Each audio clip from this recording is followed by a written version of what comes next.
اگلا سوال ہے ڈاکٹر اسرار احمد صاحب اور ڈاکٹر ذاکر نائک کا بیان کیا قرآن حدیث کی روشنی میں ہے؟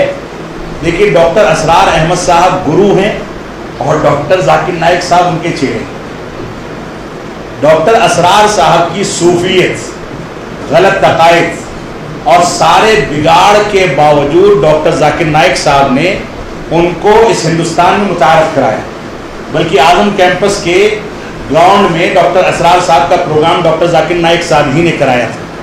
ڈاکٹر اسرار صاحب کی فکر نے خوارج کی فکر کو ایک نیا روپ دیا ہے، اور ڈاکٹر اسرار صاحب اپنی تقریروں میں، اپنی کتابوں میں، اپنے بیانات میں اس بات کی صراحت کرتے ہیں کہ دنیا کا نظام اقطاب چلاتے ہیں، اولیاء چلاتے ہیں، اللہ رب العالمین نہیں چلاتا۔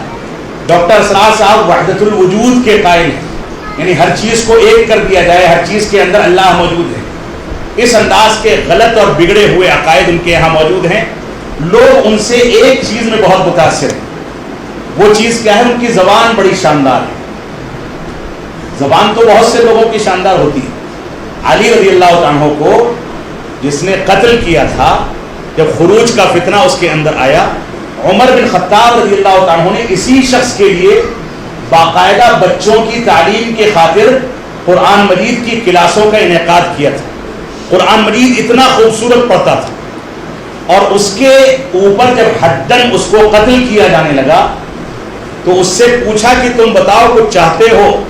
تو کہتا ہے میں یہ چاہتا ہوں کہ میری پہلے گردن نہ کاٹی جائے، بلکہ پہلے انگلیاں کاٹ دی جائیں، پھر ہاتھ کاٹا جائے، پھر پیر کاٹا جائے، آخر میں میری گردن کاٹی جائے۔ لوگوں نے کہا ایسا کیوں؟ تو کہتا ہے کہ میں چاہتا ہوں کہ مرتے دم تک میری زبان اللہ کے ذکر سے معطر رہے۔ جبکہ مرا ہے کس عقیدے پر؟ خوارج اور اسلامی خلفاء کو قتل کرنے کے عقیدے پر، اس انداز کے جرم کو انجام دے کر کے۔ تو ہر چمکتی چیز سونا نہیں ہوتی۔ اسی طریقے سے ڈاکٹر اسرار صاحب کی جو چیز لوگوں کو بہت متاثر کرتی ہے، وہ قرآن مجید کی تفسیر کے چھوٹے چھوٹے کلپ سن کے چلتے ہیں۔ اگر قرآن مجید کی تفسیر ان کی جو بیان کردہ تفسیر ہے اس کو آپ منہج سلف کی تفسیر پر تولیں گے تو اکثر جگہوں پر یہ ملے گا کہ انہوں نے تفسیر پر رائے قائم کی ہے، یا خوارج کی تفسیر پر قرآن مجید کو سمجھایا ہے۔ منہج سلف کی تفسیر وہ پیش نہیں کرتے۔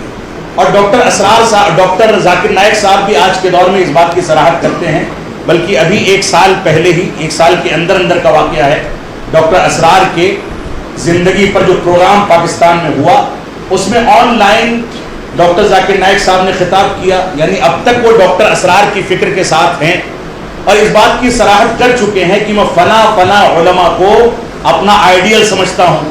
جن کا بھی نام لیا ہے وہ سارے کے سارے اخوانی علماء ہیں، اخوان المسلمین کے علماء ہیں، غلط فکر کے علماء ہیں۔ جبکہ دوسری جانب یہی ذاکر نائک صاحب علامہ البانی پر، شیخ ابن باز پر ایسا تبصرہ کر دیتے ہیں جیسے ان کا کوئی مقام ہی نہ ہو۔ تو اس انداز کی فکر کے لوگوں کو نہ سننا چاہیے اور نہ ان سے کوئی چیز سیکھنی چاہیے۔ اللہ رب العالمین ہم کو اس بات کی توفیق عطا